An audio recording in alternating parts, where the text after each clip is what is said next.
तो दोस्तों, क्या हाल है।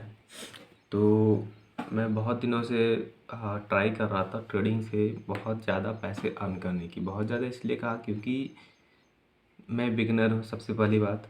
और मैं एक ही दिन में मैं लगभग अपने कैपिटल का 50 से 60% या फिर 100% मैं अर्न करना चाहता था।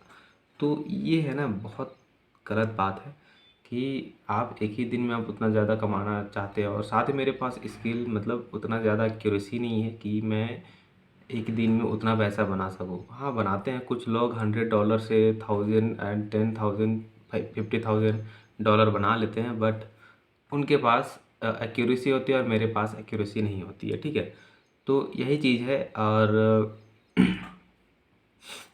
और क्या है ना, मेरा साइकोलॉजी उस टाइप का काम नहीं करता है। मैं बहुत जल्दी भावुक हो जाता हूँ और ग्रीडीनेस आ जाता है मेरे अंदर।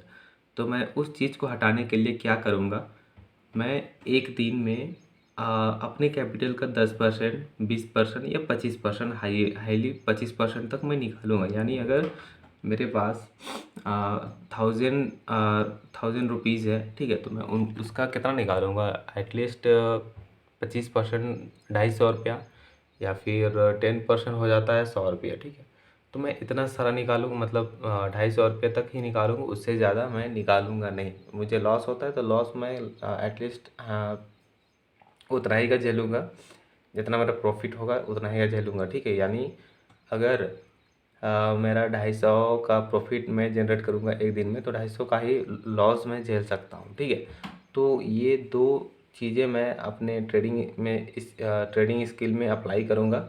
और मैं इन दोनों को करते करते मैं एक महीने में एटलीस्ट 7 to 8 thousand हो जाता है। मैंने कैलकुलेट करके देखा था। ठीक है, तो अभी करके देख लेना कितना होता है कितना नहीं।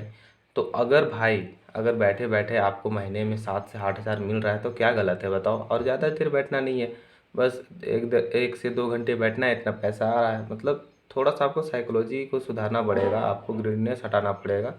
और ट्रेडिंग में कुछ होते हैं, प्राइस एक्शन, सपोर्ट, रेजिस्टेंस, ठीक है, और कुछ ट्रेंड लाइन होते हैं, तो उन सभी को ड्रॉ करके ट्रेड लेना आना चाहिए। ठीक है, तो इतना सारा कुछ एक्सपीरियंस से मिलता है। मैंने 2 साल एटलीस्ट इसमें लगाया है। पहले मैं बहुत सारे यूट्यूब वीडियोस देखता था, लेकिन मैं उसको एक्सपीरियंस नहीं करता था। ठीक है, तो कैंडल्स को एक्सपीरियंस करना सीखना पड़ेगा आपको। और आपको उसमें कौन से कैंडल के बाद कौन सा कैंडल बन रहा है, या फिर किस सपोर्ट में रेजिस्टेंस कैसे बना रहा है, ये सारा कुछ आपको एक्सपीरियंस करना पड़ेगा। ट्रेडिंग में क्या है ना, सारा कुछ एक्सपीरियंस से आता है।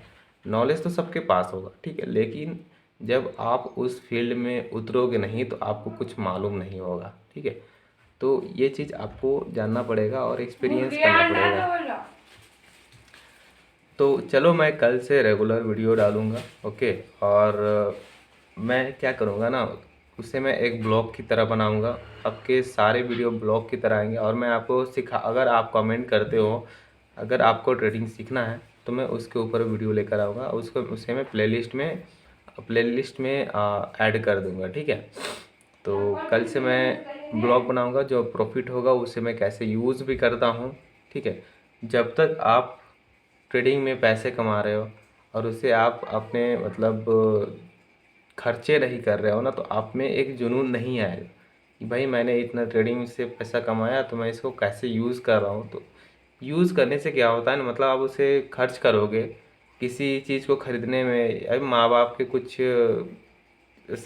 चीज़ होते हैं, इस कपड़े वगैरह कुछ खरीदने में, अगर आप उसे पैसा लगाते हो और पापा मम्मी को कुछ देते हो तो आपको उससे खुशी मिलती है, या फिर अपने लिए भी कुछ खरीदते हो तो आपको खुशी मिलती है। ठीक है, तो आपको एक प्रेरणा मिलता है कि भाई सही है, अब मैं यहाँ से सिर्फ मैं प्रॉफिट निकालूंगा।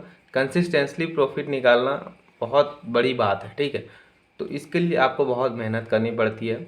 ठीक है, हमारा कुछ लॉस भी होगा तो उसे मनी मैनेजमेंट के साथ हम लोग उसे अपने कैपिटल को ग्रो करेंगे। ठीक है, तो चलो, कल से मैं रेगुलर वीडियो लेकर आने वाला हूँ। तो अगर आप मेरा चैनल देखना चाहते हैं तो मैं अपने इस चैनल का नाम चेंज करने वाला हूँ। मैं आपको बता देता हूँ, मैं आपको नाम तो अभी नहीं बताऊँगा, लेकिन आप अगर मैं नाम चेंज करूँगा तो आपको खुद ब खुद पता चल जाएगा। ठीक है, मैं इंस्टा में भी सबको बता दूंगा। और अगर आप चाहते हो इंस्टा में जुड़ना चाहते हो तो ट्रेडर आदि करके है, ट्रेडिंग सोच करके है, ठीक है। तो उस आईडी में जाकर आप फॉलो कर सकते हो। तो चलिए मिलते हैं नेक्स्ट वीडियो में, तब तक के लिए बाय बाय।